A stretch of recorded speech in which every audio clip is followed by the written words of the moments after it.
प्रदीप मिश्रा की इसी बात पर प्रेमानंद महाराज जी भड़क गए।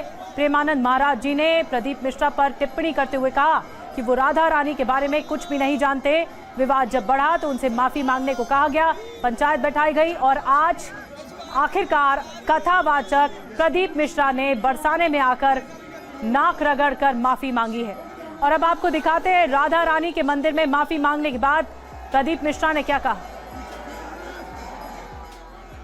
आज हमारी माता राधा रानी के चरणों में आज यहाँ पर आना हुआ और लाडली जी ने खुद इशारा कर बुलाया तो तुरंत यहाँ आना हुआ और राधा रानी जी के आज सुंदर दर्शन हुए और ब्रजवासियों के बीच में आना हुआ। मेरी वाणी से, मेरे शब्दों से जो भी चोट लगी हो उसके लिए मैं क्षमा चाहता हूँ। मेरी महारानी जी से, मेरी राधा रानी जी से, किशोरी जी से, लाडलू जी से क्षमा चाहता हूँ और ब्रजवासियों को भी मेरी वाणी से, मेरे शब्द से कोई ठेस पहुंची हो उनके भी चरणों में दंडवत कर प्रणाम कर क्षमा चाहता हूँ। और सभी मीडिया वालों से निवेदन है, सभी सोशल मीडिया वालों से निवेदन है कि किसी के लिए भी कोई अपशब्द ना कहे, राधे राधे कहे, हर हर महादेव कहे और सभी चाहे मृदुलकंठ शास्त्री जी हो चाहे अन्य शास्त्री जी हो, किसी के लिए भी कोई अपशब्द का प्रयोग या किसी भी तरह का कोई प्रयोग नहीं दिया जाता। तो प्रदीप मिश्रा को आपने सुना, उन्होंने कहा मैं अपने शब्दों के लिए माफी मांगता हूं, लेकिन इस तरह से दंडवत प्रणाम करते हुए, नाक रगड़ते हुए माफी मांगी जा रही है उनकी ओर से। ये तस्वीरें आप देख रहे हैं। प्रदीप मिश्रा ने कुछ दिनों पहले एक ऐसा बयान दिया जो विवादों का कारण बना और अब अपने बयान पर, अपने शब्दों को लेकर माफी मांगी गई है। राधा रानी से क्षमा चाहता हूं, ये कहा गया है प्रदीप मिश्रा की ओर से। और अब जरा आपको ग्राफिक्स के जरिए ये समझाते हैं आखिर क्यों पंडित प्रदीप मिश्रा को बरसाना पहुंचने की जरूरत पड़ी और उन्होंने ऐसा क्या कह दिया था जिसकी वजह से विवाद ने तूल पकड़ा। आपको बताते हैं पंडित प्रदीप मिश्रा ने क्यों मांगी है माफी। राधा जी बरसाना नहीं, रावल गांव की रहने वाली थी, ये बयान दिया था। राधा जी के पति का नाम अन्य घोष था। श्री कृष्ण की पत्नियों में राधा जी का नाम नहीं है। राधा जी की सास का नाम जटिला, ननद का नाम कुटिला था। राधा जी बरसाना की रहने वाली नहीं थी। तो ये प्रदीप मिश्रा की तरफ से बात कही गई थी और इन्हीं शब्दों को लेकर, अपने शब्दों को लेकर माफी मांगी गई है। सार्वजनिक तौर पर जब बरसाना पहुंचे तो इस तरह दंडवत प्रणाम करते हुए नाक रगड़कर, जमीन पर नाक रगड़कर माफी मांगी गई है। तस्वीरें आपको लगातार दिखा रहे हैं। जो विवादित बयान दिया था उसी बयान पर माफी मांगी गई है और कहा है कि राधा जी मुझे क्षमा करें।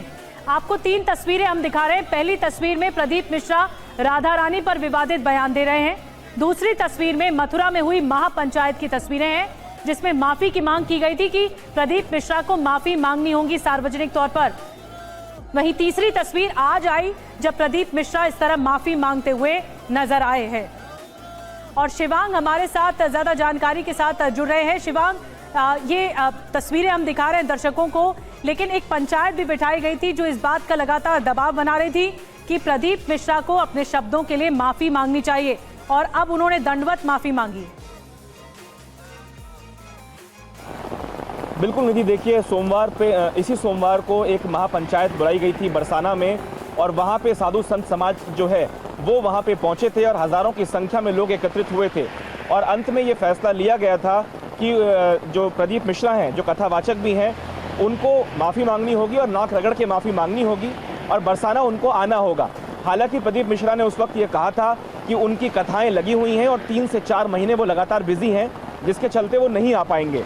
बाद में महापंचायत का ये फैसला हुआ, ये ऐलान किया गया मीडिया के अंदर कि अगर प्रदीप मिश्रा माफ़ी नहीं मांगते 1 हफ्ते के अंदर अंदर तो उनको मथुरा, वृंदावन और ब्रिज के पूरे क्षेत्र में एंट्री नहीं मिलेगी। इसके साथ साथ जो आने वाले कुछ महीनों में कुंभ होने वाला है, उस कुंभ के अंदर भी उनका आना जो है वो वर्जित किया जाएगा, उनको एंट्री नहीं दी जाएगी। संत समाज में खास तौर पे जो साधु समाज के लोग हैं, जो मथुरा वृंदावन के लोग हैं, बरसाने के लोग हैं, उनमें बहुत आक्रोश और गुस्सा था। मैं खुद इस महापंचायत को कवर करने के लिए वहाँ गया था और वहाँ पे हमने देखा था कि किस तरीके से हज़ारों की तादाद में लोग एकत्रित होकर प्रदीप मिश्रा मुर्दाबाद के नारे लगा रहे थे। ऐसे में ये मामला ज़्यादा तूल ना पकड़े, कोई FIR दर्ज ना हो, क्योंकि इसका दूसरा पहलू ये भी था कि संत समाज ने ये कहा था कि 1 हफ्ते के अंदर अंदर अगर प्रदीप मिश्रा ने माफ़ी नहीं मांगी तो उनके खिलाफ FIR दर्ज कराने का काम संत समाज करेगा, न केवल मथुरा वृंदावन में बल्कि अलग अलग इलाकों में। तो ऐसे में अपनी मुश्किलों को कम करते हुए नजर आ रहे हैं प्रदीप मिश्रा, जिन्होंने कई तरह के कमेंट किए थे जिनके ऊपर संत समाज को आपत्ति थी, जिनके ऊपर देवानंद महाराज को आपत्ति थी। तो ऐसे में अब कहीं ना कहीं साधु समाज को ये निश्चिंत डेफिनेटली होंगे कि प्रदीप मिश्रा ने माफ़ी मांग ली है। जो मांग थी कि राधा रानी के मंदिर में पहुंचकर नाक रगड़ के माफ़ी मांगी जाए, मीडिया के जरिए बताया जाए कि उन्होंने माफ़ी मांगी है, सोशल मीडिया प्लेटफॉर्म पे और व्यासपीठ से ये कहा जाए कि मुझसे जो बात निकली, जो मेरे मुख से बात निकली वो गलत थी और मैं अपनी जो वाणी है उसके लिए खेद प्रकट करता हूँ। अब ये तस्वीरें देखिए, ये माफी मांगने वाली तस्वीरें हैं प्रदीप मिश्रा की, कथावाचक प्रदीप मिश्रा।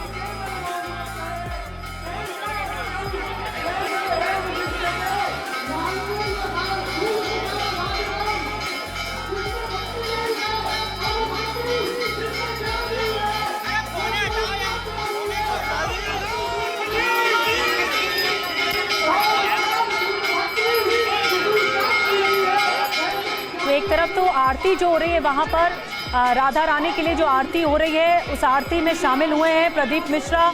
माफ़ी मांगने के बाद आरती में शामिल हुए, ये तस्वीरें आपको दिखा रहे हैं। और जो दूसरी तस्वीर है उसमें आप देख रहे हैं साष्टांग दंडवत प्रणाम करके धरती पर नाक रगड़ कर माफ़ी मांगी जा रही है कथावाचक प्रदीप मिश्रा की तरफ से। जो उन्होंने बयान दिया वो इतना ज्यादा तूल पकड़ा, कुछ बोल रहे हैं।